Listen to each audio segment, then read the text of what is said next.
of last week's message. Just for the sake of those of you that don't know, next week we're not going to have a Christmas service on the 25th, but we will have a Christmas service on the 28th, where I will specifically preach on the Christmas message, the meaning of Christmas, and the fact that Christmas is the manifestation of God becoming flesh and dwelling among us. Amen. Revealing to us the life that we are able to live through Christ, who comes and lives and abides in us. So I want to welcome all of you this morning with us. We're grateful to have you as part of what God is doing in our midst. And we trust that the Word will inspire you, that the Word will impress you, that the Word will strengthen you, that the Word will cause you to have a revelation of the love of God in your life.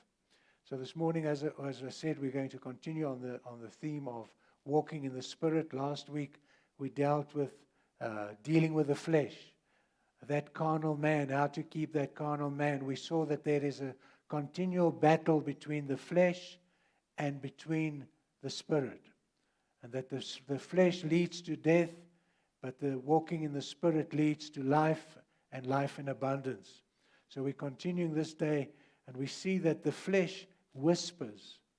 The flesh is always trying to sidetrack us, to bring us to a place of separation from God. And I touched on that last week, the fact that when we approach God as somebody that's far away, it shows that we have separated ourselves from God. We don't really have the full revelation that Christ lives in us, that it is His life that is being lived through us as we yield and submit to Him, so that we will never pray as if God is far and we have to beg Him for everything we want. We will pray because we know His life resides in us, and that He said, I have come that you might have life and have it more abundantly. That is the will of God, and that abundant life is the life of Christ residing in us. It's not something separate that we need to attain to. It's something that is present in us, that needs to be revealed to us and needs to be revealed through us. Amen? So that we become the poster boys for the kingdom of God. That we come to demonstrate that life that Christ lived, that we can imitate and continue to reveal Him through our lives, so that the world can know that God sent Him to redeem us and to save us from the sin of this world. Amen? So that's such an important revelation. If we can just get that we are the representation of Christ here on earth. God uses us as He anointed Jesus Christ of Nazareth, who went about doing good and healing all that were oppressed of the devil. In the same manner, He wants to use us to demonstrate and reveal Him to a lost and a dying world. And the thing is, very often we might be sitting here and thinking, how am I going to do that? I mean, I'm so full of faults and mistakes and anger and issues that I have. The fact is, this is not something that you can accomplish. This is something that you need to allow for Him to accomplish through you. You have to step aside. You have to come to a place where you listen and hear what the Spirit of God says. Jesus said, I only do what I see my Father doing. He said, I only do what I hear my Father saying. That's the intimate relationship that God has meant for each one of us, so that we walk in the Spirit, so that we will not fulfill the lust of the flesh. And the flesh will undermine that. The flesh will always attack your true identity. The flesh will always make you think less of yourself than what God thinks of you. And the flesh will always try and cause you to feel rejected, to feel neglected, to feel inferior. But the Spirit is present to transform our lives. It is the Spirit's work to change us and to transform us. It's not in us to be able to do that. And that's something that I think can take a lot of pressure off our lives. Because I think very often through legalism and through religion, we come to a place where we feel you must do this, you mustn't do that, you can't do this. And so eventually, the fact that you accepted Christ and were released from the power of the law and of sin and death, you are now back into a religious law that that just continues to show you how bad you are or how unable you are to live this Christ life. But the fact is, that's why God gave us the Holy Spirit. He said, he said to the disciples, go to Jerusalem, wait there until you be endued with power from on high. What power? That power of the resurrected Christ that manifests in and through us and begins to transform us, not because we try, but because we are now connected into the true vine, and His life now begins to transform us and bring His life revealed through us.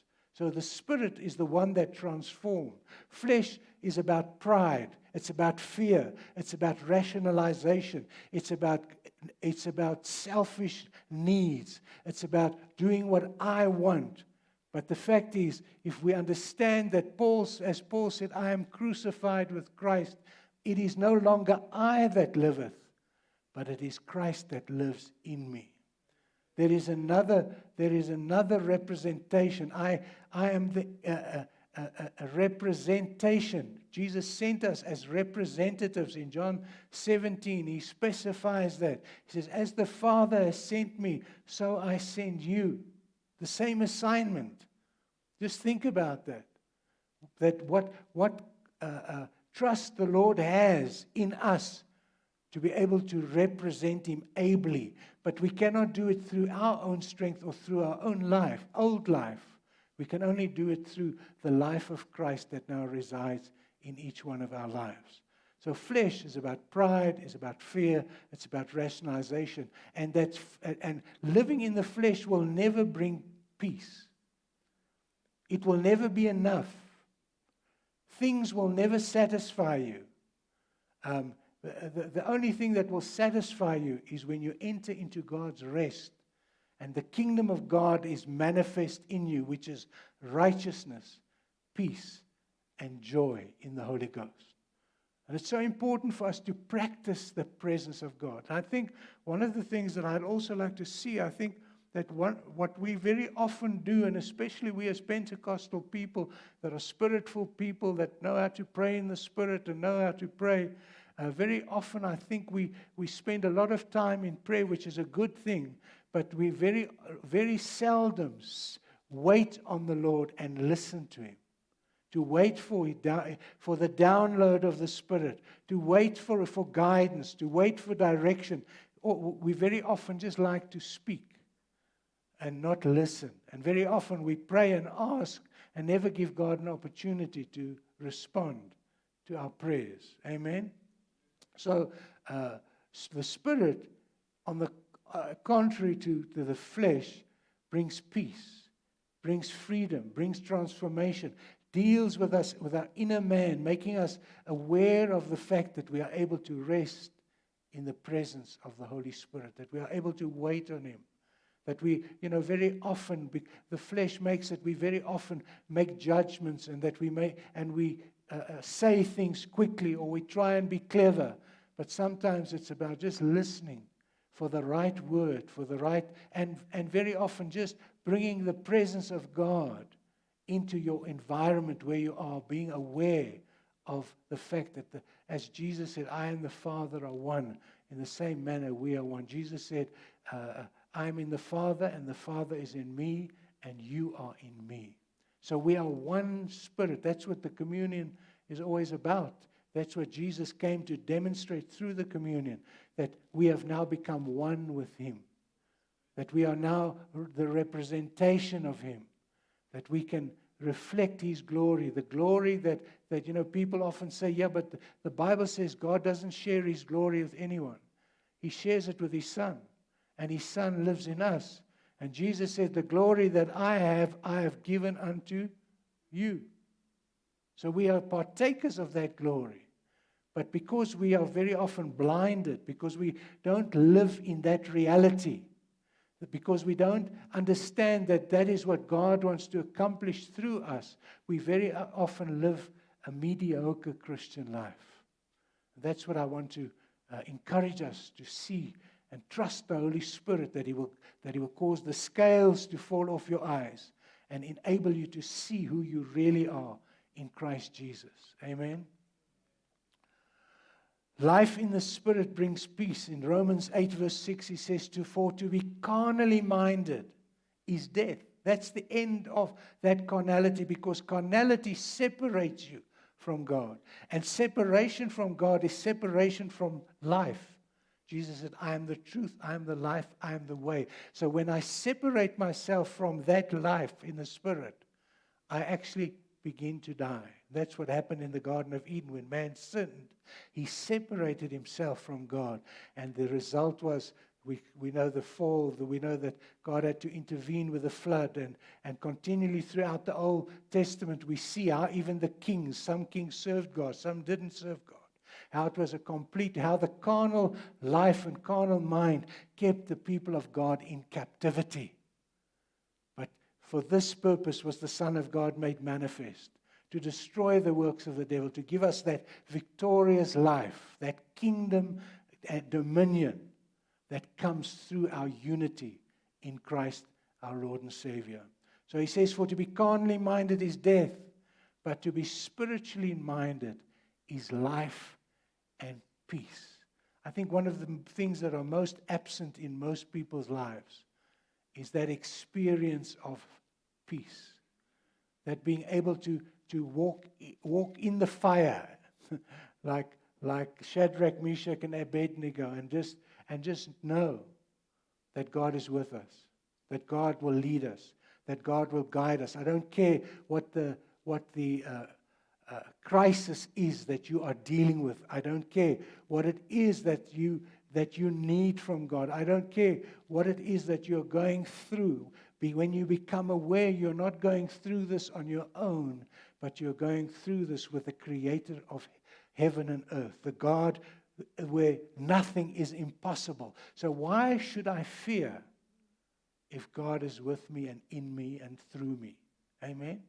It just doesn't make sense that if God that can create the heavens and the earth through the mere speaking of His word, how much more can He deal with that issue and that problem that you're going through? And that's the wonder of having the life that we live in the Spirit, empowered by the Holy Spirit, directed by the Holy Spirit, and enabling us to reveal Christ in a tangible way. Now, what does it mean to practically walk in the Spirit? Sometimes the terms we use are terms that we cannot sort of earth. We can talk religious talk, but we sometimes don't really spend time and say, but how does one do this? How does one accomplish this? How does one do this in our practical life? Intellectually, we can hear what you're saying, but how do I apply these principles into my life? First thing is we need to have communion with the Lord, not just rushed prayer. There has to be times where we just spend time hanging out with God. He wants that. He said from the beginning it was God's desire to tabernacle among men. His desire to live with us, to live in us, to reveal Himself through us, to in fact express Himself through every individual in an individual manner. So that each one of us here today are an expression of God's glory, of God's grace, of God's mercy. Each one of us is an expression. And corporately we represent His body, that manifest, that diverse body, that body that is able to fill the earth with the glory of God. And that is what we are a part of in this time that we are living in. So it's a deep communion. It's sometimes just waiting on God. It doesn't have to be hours, but it's a time of being present, of being quiet, of just sitting and listening to your inner man, to listen, because that's the life of Christ that is in you. You see, if I truly believe that Christ resides in me, that I have His life living through me, then I'm not going to look outside for an external help. I'm going to look inside for the Christ within to guide me and lead me and strengthen me. Amen? So, you see, obedience is what kills the flesh. So once I've spent time in the presence of God, once I've committed the areas of my life that I need guidance and that I need His wisdom in, I can then allow Him to direct my footsteps and choose to obey Him as He speaks to me and guides me and leads me. And sometimes it's just when that inner peace leaves that you know somewhere along the line I've moved out of the will of God. I need to know I have to find that place again where the peace of God that passes all understanding enters my heart and enters my mind, so that I may live a kingdom life directed and guided by the Spirit of the living God. We have to trust the Spirit's work. As I said, the wonderful news is this is not a work that we can accomplish in our own strength. This is a work that the Holy Spirit has come to direct and guide us, to make us that which God has predestined us to become. He says, for to be carnally minded is death. So we've seen that. But to be spiritually minded is life and peace. But if the Spirit of Him who raised Jesus from the dead dwells in you, He who raised Christ from the dead will also give life to your mortal bodies through His Spirit who dwells in you. And I think in this is also a great revelation, also an understanding that every need that we have has already been met in Christ Jesus. There is no lack in Christ. There is no sickness in Christ. There is no division in Christ. There is no strife in Christ. Everything that we need the answer to is already found in Him. And that's why we don't go externally, we go internally into that Christ life, and we wait for His direction, and we wait for the Father to lead and guide us. And He will quicken our mortal bodies. One of the confessions I make every day when I'm in the showers is, I say, I thank you, Lord, that the same Spirit that raised Jesus Christ from the dead now dwells in me and is quickening my mortal body. From the top of my head to the soles of my feet, your resurrection power enables me, heals me, delivers me, saves me, so that I may walk in the abundance, in the fulfillment of all that God has available for us as His children. Jesus did not come to give us a second-grade life. He came that we might have life in abundance. And that abundance comes through our being one with Him in the Spirit. Amen? What a privilege. What a revelation. What an understanding. And I think we'll never come to the full revelation in this earth of what it really means. But it's all I want to do is encourage us to not be satisfied with just going to heaven.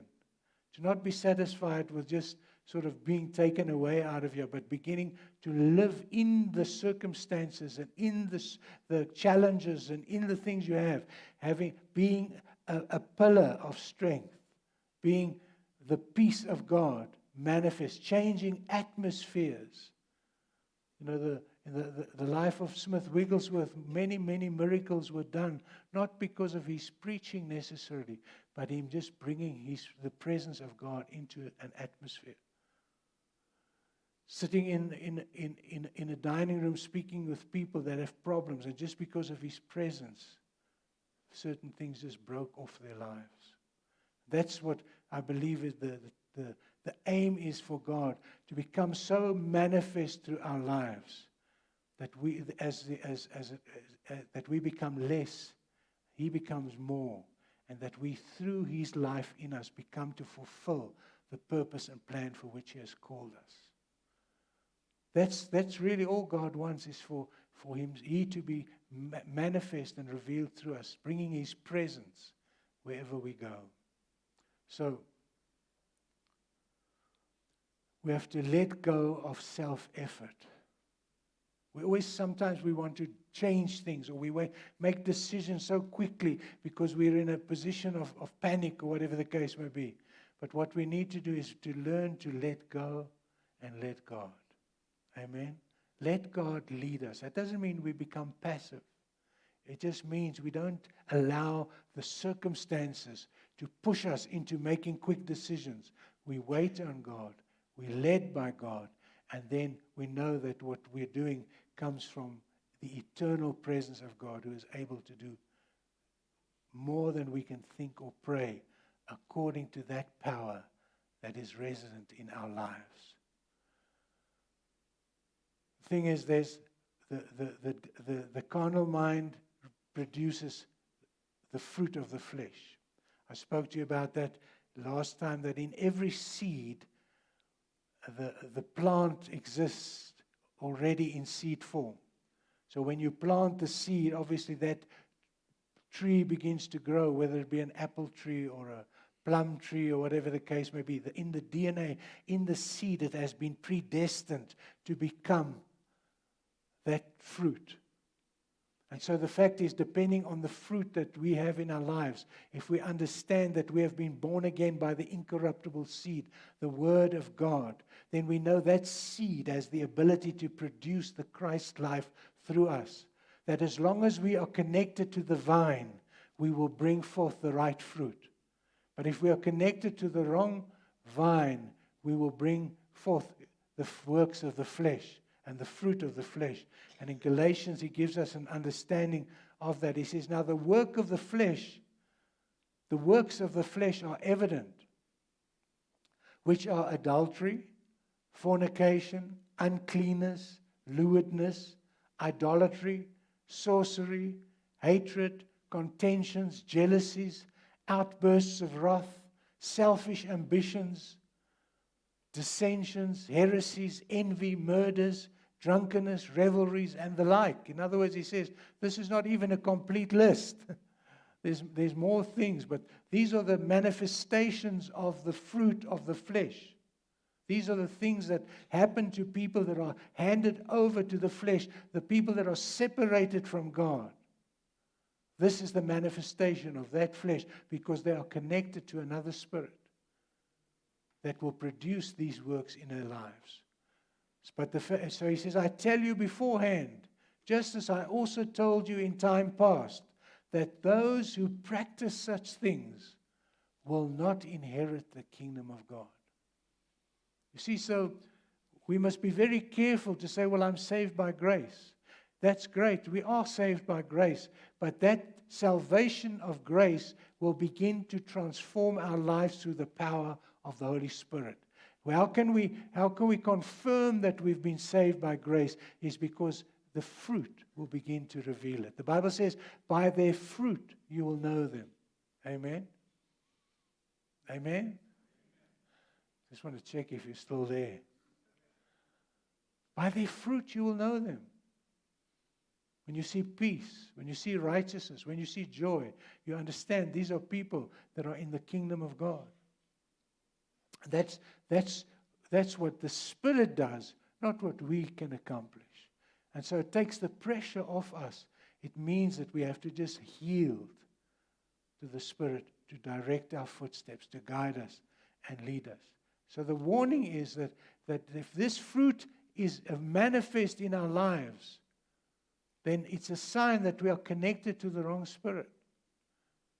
We've got the wrong seed sown in our lives. And so we can't just say, well, I'm saved by grace.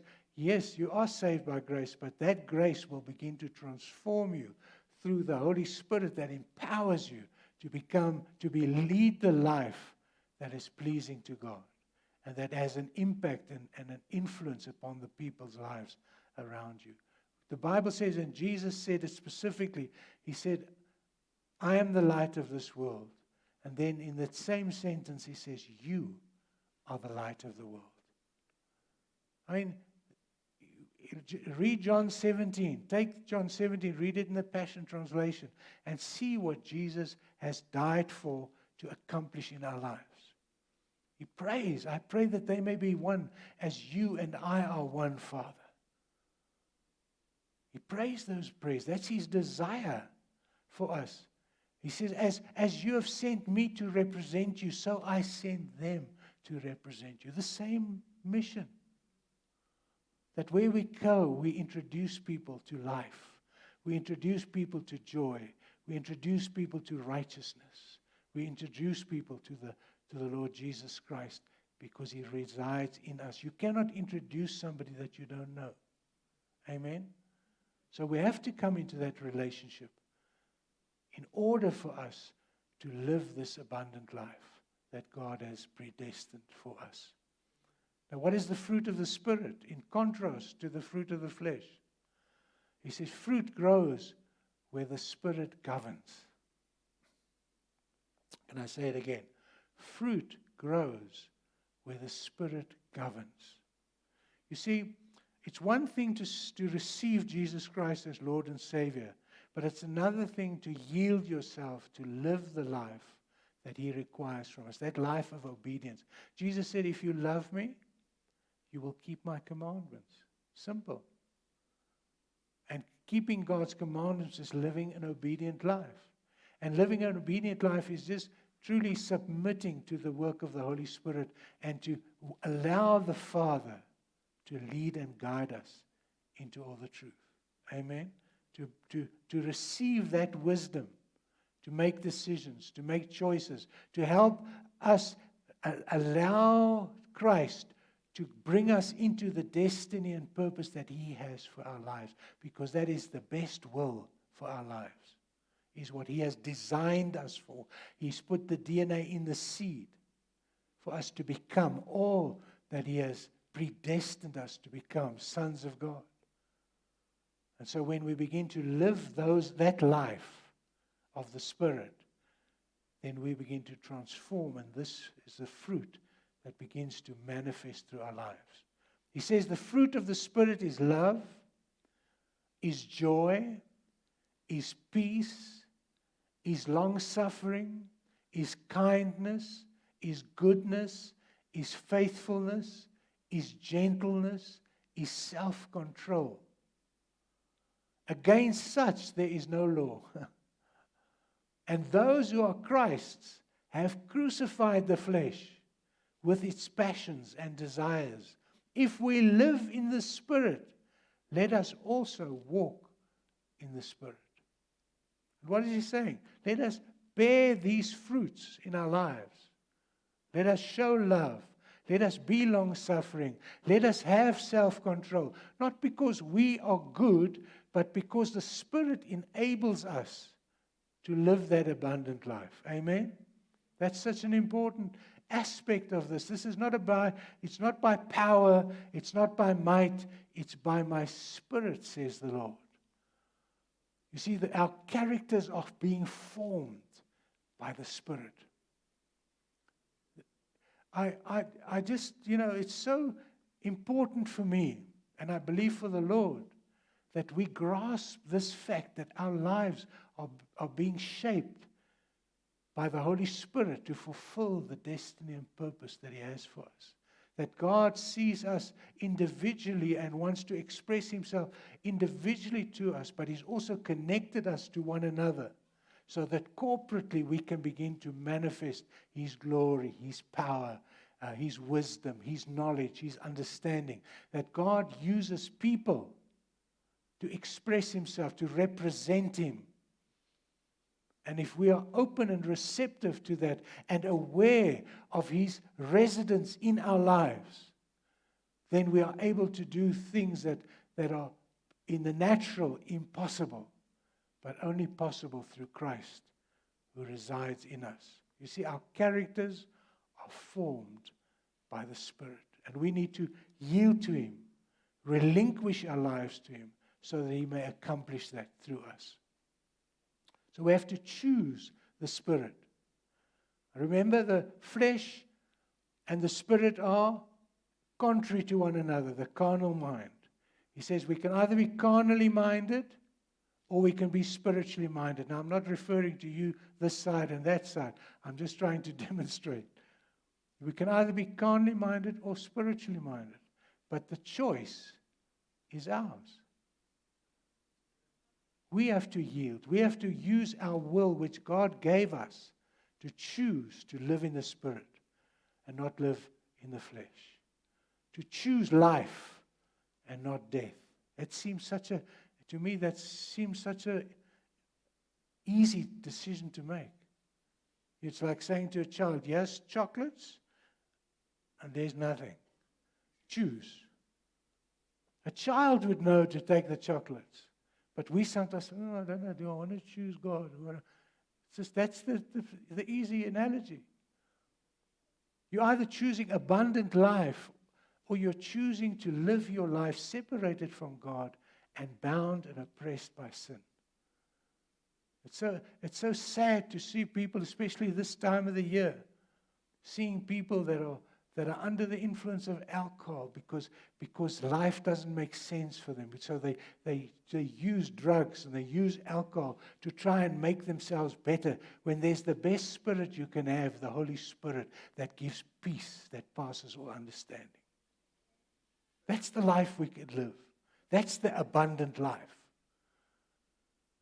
And so that is the privilege that we have. But we do not just have the privilege of living that life, we have the responsibility of sharing that life and the possibility for all to receive Christ as their Lord and Savior and begin to live that life that He gave us.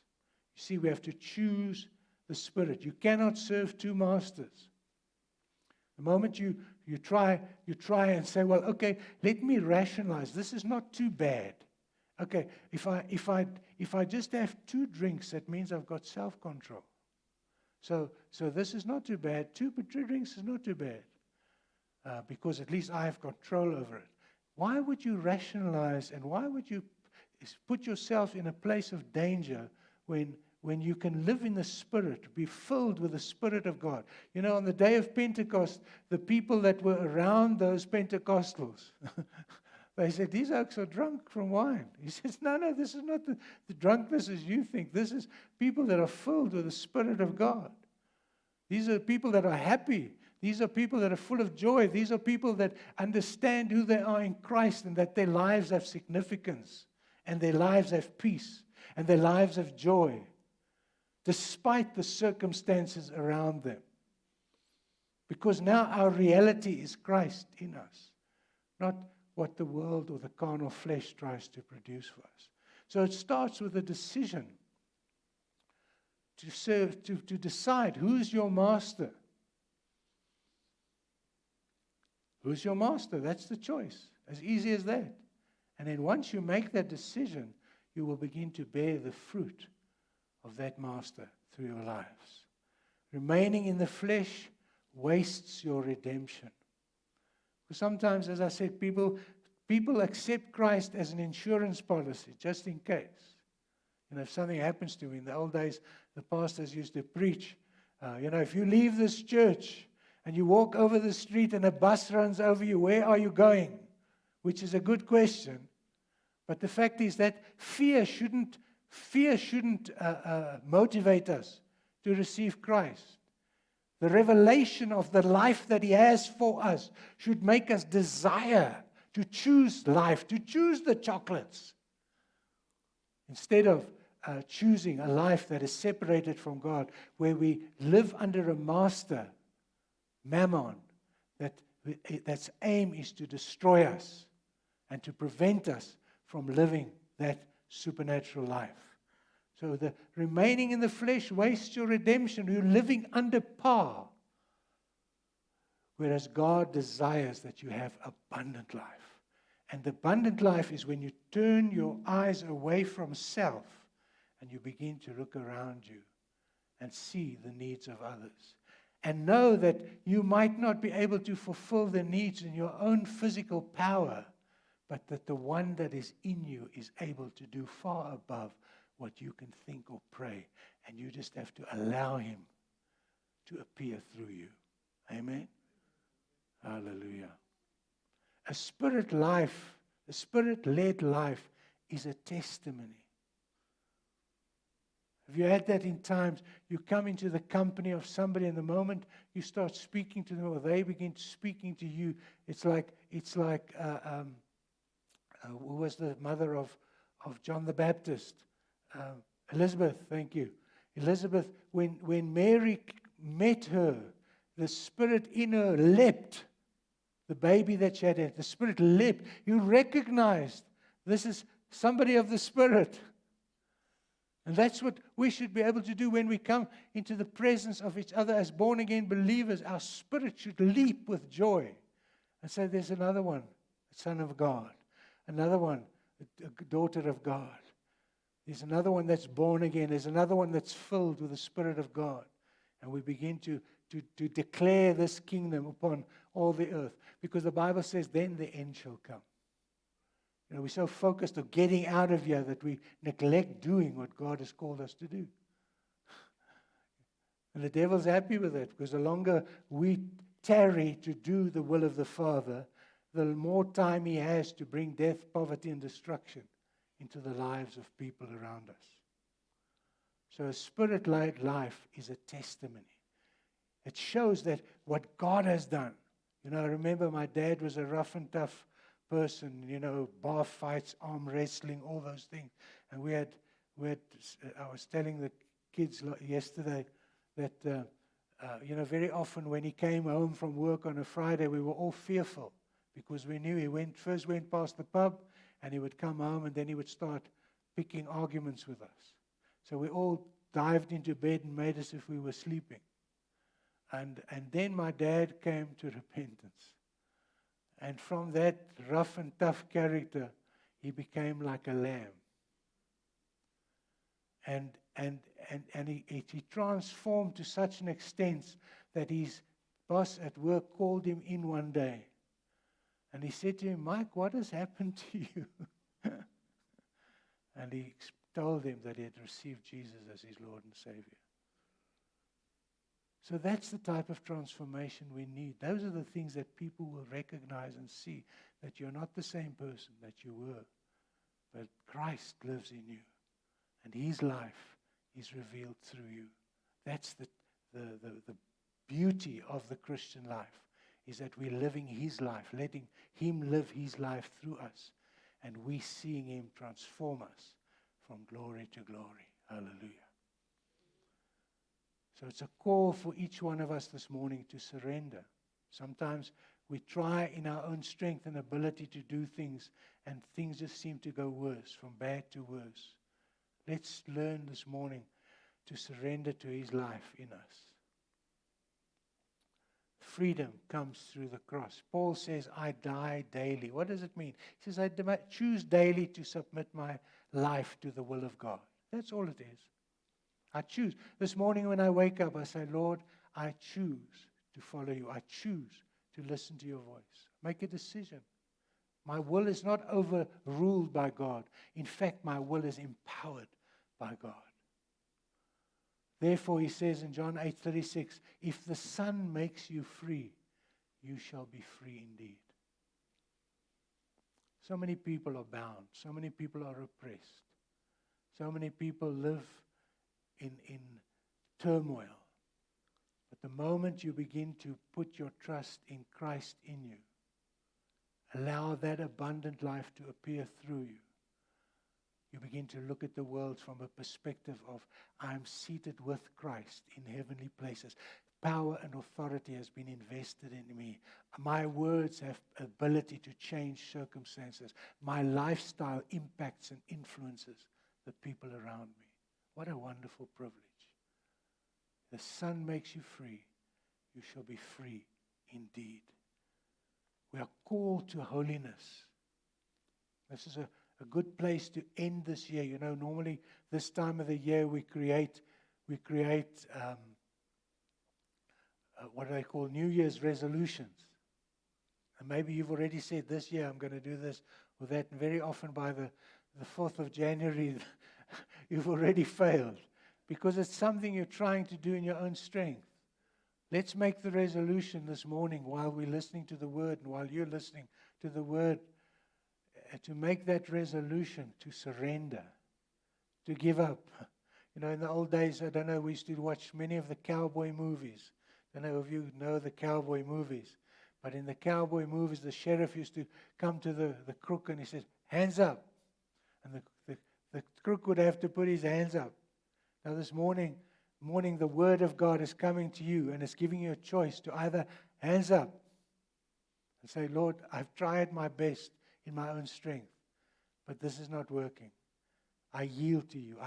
I yield to the life that is in me, the ability that is in me, the power that is in me, that is Christ in me. the hope of glory. I yield to that. That's our choice this morning. That's our choice. We are called to holiness. 1 Peter 1:16 says, because it is written, be holy, for I am holy. In other words, what does that mean? Because I am holy, you can be holy. Because I'm in you. Anything is possible now because the God of the impossible is your life. But here is where the change has to come. Here is where repentance has to come in the mind. Repentance is changing your mind. It's not stop doing sin, stop doing the sin. It's about if your mind changes and you see yourself as God sees you, then sin will just automatically leave you because you now represent the King of Kings and His life is being lived through you. You see, the process is a transformation into Christ likeness. That's what God desires for us, to be Christ-like. And that's what God has enabled us by exchanging our tattered lives for His resurrection life. Amen? So what's the conclusion? The flesh must die. The spirit must live. That's the choice. We have to put to death the flesh. We have to crucify the flesh. We have to choose not to obey the flesh and allow the Spirit to be our guiding force, directing us and guiding us. Galatians 2:20 says, Christ lives in me. Does Christ live in you? That's a question. Does Christ live in you? You have to clarify that with yourself. Because if He lives in you, the evidence will be the fruit of the Spirit. In Him there's victory, there's peace, there's freedom, there's fullness. That's, such an easy choice. But because we sometimes say, this is too good to be true. Because this is too good to be true. No, it's not too good to be true. It is the truth. And it's available to each one of us this morning as we are sitting here to make that decision, that choice. This year that I'm going into living the life of Christ. Amen. So I want to do a prayer for us this morning.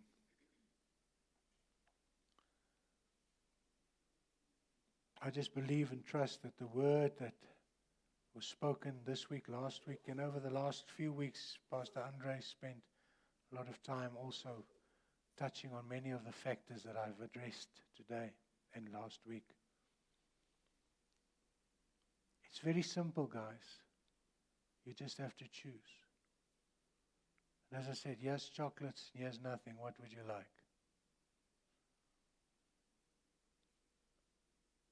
Joshua says to his people, he says, choose you today whom you will serve. If God is God, serve Him. If Baal is God, serve Him. Make a decision, make a choice. But until you make a choice, you will always be living in limbo, where the carnal mind and the flesh and the spirit is in conflict with each other continually. You have to make a choice. You have to make a decision. You can't accept Christ because He's a spare wheel or an insurance policy. You have to die so that He can resurrect you in newness of life. You have to lay down your life, your low life, so that you can become part of the high life. Living the high life, which is the Christ life. So this morning, I just want us to, for a moment, just close your eyes and just think and meditate upon the word that you have heard this morning. Allow the Holy Spirit to just give you a revelation and understanding of what it is that He desires for you. Allow the love of God to just penetrate you, to fill you, to envelop you, to strengthen you, to empower you, to go into this new year living the high life, living above your circumstances, not under the circumstances, living a life of wisdom, a life of provision, a life of resurrection, a life where the kingdom of God is manifest within you. Jesus said, the kingdom of God is within you. The rulership of Christ should be in you. And when you receive Him, that life will become manifest. And He will strengthen you. He will empower you. He will grace you. He'll give you the grace to do what you cannot do in your own strength and ability. And He will begin to bring the transformation, and the fruit of the Spirit will begin to manifest through your lives. I pray this morning for your family. I pray this morning for your marriages. I pray, Father, for the grace of our Lord Jesus Christ to reveal to each one of us that we are the change agents, even in our relationships with our husbands and with our wives. That as we transform, as we allow Christ to be revealed more fully through our lives, our circumstances change. People have different insights because of Christ being in the midst of them. We thank you that as the Lord Jesus Christ went about doing good and healing all that were oppressed of the devil, you, Lord God, deliver us from oppression this morning. I thank you that through the power of the Holy Spirit and through the word that has been spoken, people are being uplifted right now. I bind every spirit of heaviness. I rebuke you in the name of Jesus. I command you to loose and go from the children of God. I come against every spirit of suicide that manifests in this time of the year, where people become aware of their loneliness and their separation of their families and of God. I pray, Lord God, that through our lives we will unite them to the source of life, the Lord Jesus Christ. I pray, Lord God, that your joy, your peace, your righteousness will come and manifest in our homes. I loose it upon our people this day, Lord God, in the mighty name of Jesus. I thank you, Lord God, for greater is He that is in me than he that is in the world, that no weapon formed against me shall prosper, that no tongue that is raised shall stand. And Lord God, that I do not live in fear, but I live by faith in the fullness of your provision for my life. And I thank you for that in Jesus' name. And all God's people said, Amen. Amen. You were so subdued this morning, but I suppose